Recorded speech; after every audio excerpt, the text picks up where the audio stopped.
Como en la clase anterior, vamos a seguir hablando del vehículo. Ahora vamos a hablar de los elementos de seguridad activa y pasiva, diferencia entre activa y pasiva y cuáles son los elementos de cada una de ellas. Bueno, pues todos los coches salen de fábrica dotados de una serie de elementos de seguridad. Estos elementos de seguridad tratan de evitar accidentes y si ocurren accidentes, tratan de que los daños sean lo menos posibles. Se dividen en dos grupos, seguridad activa y seguridad pasiva. Vamos a diferenciarlos. Por ejemplo, este vehículo circula por la carretera y pretende tomar la curva. Lo contrario, seguir en línea recta y chocar contra el árbol sería el accidente. Bueno, pues los elementos que sirven para que ese accidente no ocurra son los elementos de seguridad activa, los que sirven para evitar el accidente. Por ejemplo, los neumáticos para que se agarre bien a la carretera, los frenos para disminuir la velocidad, la dirección para tomar la curva. Todo lo que se usa antes del accidente es la seguridad activa. Y si el accidente ocurre porque el coche no lo consigue dominar y te pegas contra el árbol, pues entonces los elementos que actúan en ese momento para que los daños sean lo más pequeño posible son los que se llaman elementos de seguridad pasiva, como puede ser el cinturón, el airbag, la carrocería, que te protegen cuando ocurre el accidente. O sea, activa lo que sirve para evitar el accidente y pasiva lo que sirve cuando ocurre el accidente para evitar daños. Así que los principales elementos de seguridad activa serían los neumáticos, los frenos, el ABS, la suspensión del vehículo, la dirección, sus luces, y los principales elementos de seguridad pasiva serían el chasis y la carrocería, los cristales del vehículo, el cinturón de seguridad, el airbag, el reposacabezas. Pues bien, ahora vamos a ver cada uno de estos elementos uno por uno, con detenimiento, porque pueden caer en el examen y preguntarnos diferentes detalles sobre ellos. Empezamos con los neumáticos, que se consideran elementos de seguridad activa porque si se agarran bien a la carretera nos ayudarán a evitar el accidente y si no se agarran bien no nos servirían para nada. Bueno, dentro del neumático hay que distinguir diferentes zonas. En primer lugar, la banda de rodadura es lo que va en contacto con el asfalto, es decir, lo que coloreamos en amarillo en la fotografía. Luego estarían los flancos, que es la parte que hemos dejado en color negro, es decir, los laterales del neumático.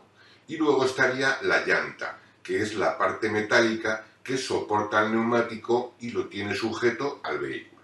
Pues bien, en la banda de rodadura lo más importante es el dibujo, que son esos surcos característicos de las ruedas que sirven para mejorar la adherencia sobre suelo mojado. Normalmente, si nunca estuviese el suelo mojado, los neumáticos serían lisos, sin dibujo, como en la Fórmula 1, que cuando la carrera es en seco no llevan dibujo y si es en mojado usan ruedas con dibujo. Pero claro, en un coche normal no podemos tener dos juegos de ruedas para seco y para mojado.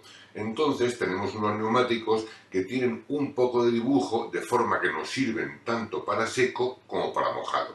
Pero el dibujo es para mejorar la adherencia sobre suelo mojado.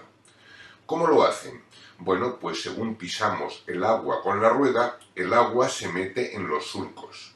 Y esos surcos están diseñados de tal forma que al pisar el agua la expulsa hacia los lados y hacia atrás, de forma que la rueda va secando el terreno según avanza y mantiene un agarre correcto, de forma que el conductor controla el vehículo.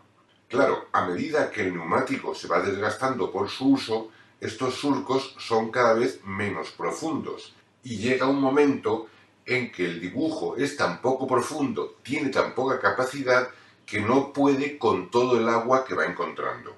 Entonces la rueda se sube sobre el agua, flotando sobre ella, y se produce lo que se llama aquaplaning o hidroplaning, que es que el neumático ha perdido contacto con el asfalto y por tanto el conductor ya no controla el vehículo, con lo que el accidente sería inmediato. Por eso la ley no permite que los neumáticos tengan un dibujo inferior a 1,6 milímetros. Esta cifra es la cifra clave que hay que recordar.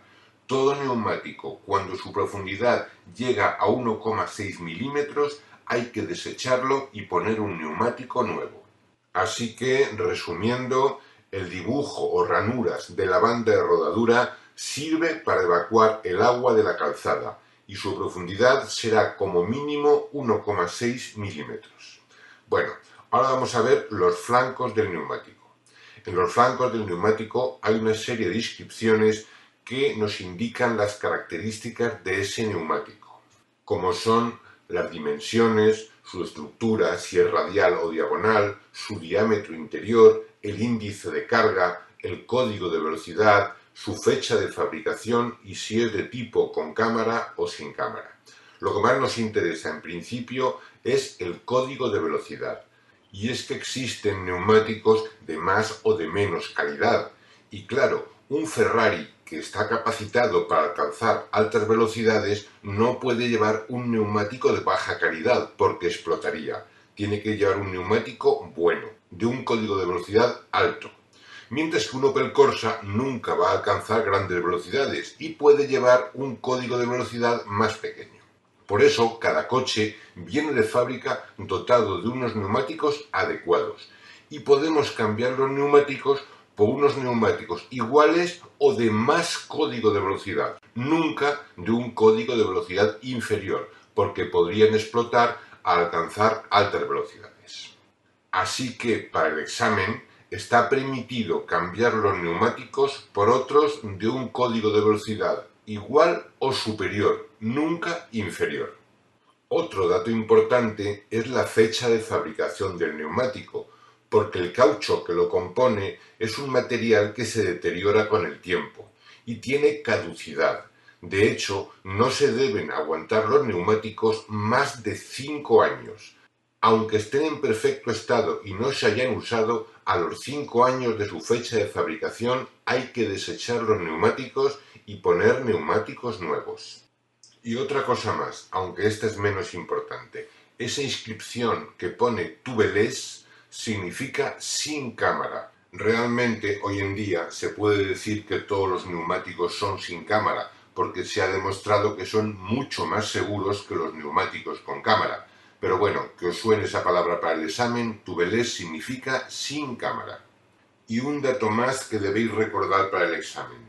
El mal estado de los neumáticos es la principal causa de los accidentes causados por fallo mecánico. Bueno, una cosa más. Ya tenemos unas ruedas muy bonitas y tal, pero hay que preocuparse de la presión del inflado de estas ruedas, la presión del neumático. El fabricante del neumático nos va a indicar la presión adecuada para ese neumático, presión que debemos respetar, porque con esa presión el neumático va a apoyar todo el ancho de la banda de rodadura en el asfalto y va a tener un contacto perfecto. Si lo inflamos de manera excesiva, el neumático adquiere forma redondeada en la zona de contacto con el suelo, de forma que apoya en el centro y no apoya en los laterales.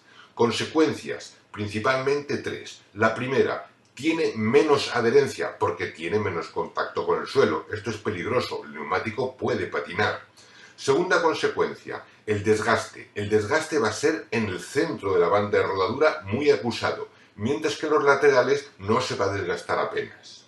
Y tercera consecuencia, al estar excesivamente inflado, el neumático va a estar más duro y va a producir muchas vibraciones. Así que recordemos, presión excesiva significa menos adherencia, desgaste en el centro de la banda de rodadura y más vibraciones. Bueno, todo eso ocurre cuando el neumático está excesivamente inflado. Vamos a ver ahora el defecto contrario, que está poco inflado, con una presión escasa. Entonces el neumático se aplasta por el peso del vehículo de la forma que se ve en la pantalla. Y el contacto con el suelo es en mayor superficie al aplastarse. Primera consecuencia, se produce un calentamiento excesivo porque tiene mucha zona de contacto con el asfalto y eso aumenta la temperatura. Y esto es especialmente peligroso, porque claro, el neumático es de caucho y al calentarse excesivamente el caucho tiende a derretirse y facilita un posible reventón. Segunda consecuencia, el desgaste del neumático se produce de manera más acusada en los laterales de la banda de rodadura que en el centro. Y tercera consecuencia, aumenta el consumo porque tiene más contacto con el suelo. Recordemos entonces, una presión escasa significa calentamiento excesivo, desgaste mayor en los laterales y aumenta el consumo, pero sobre todo aumenta el riesgo de reventón. Bueno, vamos a ver ahora cómo nos indicaría el fabricante la presión de nuestros neumáticos. Esta pegatina que veis en la pantalla la podríamos encontrar en el borde de la puerta o en el tapón de la gasolina y también estaría, por supuesto, en el libro de instrucciones. Vamos a estudiarla un poquito. Vemos que hay dos coches dibujados. Eso significa que el coche de la izquierda es cuando el vehículo va poco cargado, es decir, el conductor y un acompañante como máximo. Y el dibujito de la derecha es para cuando el coche va muy cargado, ya sea porque vayan 4 ocupantes o porque llevemos bastante equipaje. Observad además que la presión de las ruedas delanteras es distinta a la presión de las ruedas traseras. Esto ocurre en casi todos los coches, porque no es lo mismo el peso que aguanta unas ruedas al peso que aguantan las otras. En este caso, tenemos que con el coche poco cargado, la presión de las ruedas delanteras debe ser 2,2 y la presión de las ruedas posteriores debe ser 2,4. En cambio, si el coche va bastante cargado, la presión de las ruedas delanteras nos indica que debe ser 2,4 y las ruedas posteriores 3,0. Así que en cada caso pondríamos la presión adecuada. Y para evitar que en el examen haya preguntas que os hagan dudar, tened en cuenta que esta presión se debe respetar tanto en invierno como en verano. Si llueve o no llueve, con nieve, con frío, calor, en recorridos cortos o en viajes largos, da igual. La presión del fabricante siempre es la correcta, porque se trata de que la rueda apoye bien en el suelo, en toda circunstancia. Únicamente se cambiará esa presión cuando llevemos más carga, y eso ya también nos lo indica el fabricante, como acabamos de ver. ¿Y cada cuánto se debe comprobar la presión? Pues se debe comprobar con bastante frecuencia. Lo suyo es comprobarlo cada 15 días. Es acercarse a la gasolinera que tengamos más cercana, allí se enchufa el aparatito a la rueda y ya sea en el propio mando o en un aparato aparte, nos indicará la presión que tiene la rueda y habrá un botoncito para aumentar la presión o para disminuirla, que la infla o la desinfla simplemente. También existen unos manómetros de bolsillo que se pueden llevar en el coche para comprobar cuando queramos la presión del neumático. Eso sí, es muy importante que lo comprobemos en frío, porque a medida que el neumático se calienta, la presión aumenta y nos puede dar una lectura engañosa. La presión que nos indica el fabricante es siempre presión en frío. Así que debemos comprobar la presión cada 15 días, comprobarla en frío y respetando la presión indicada por el fabricante, teniendo en cuenta la carga del vehículo.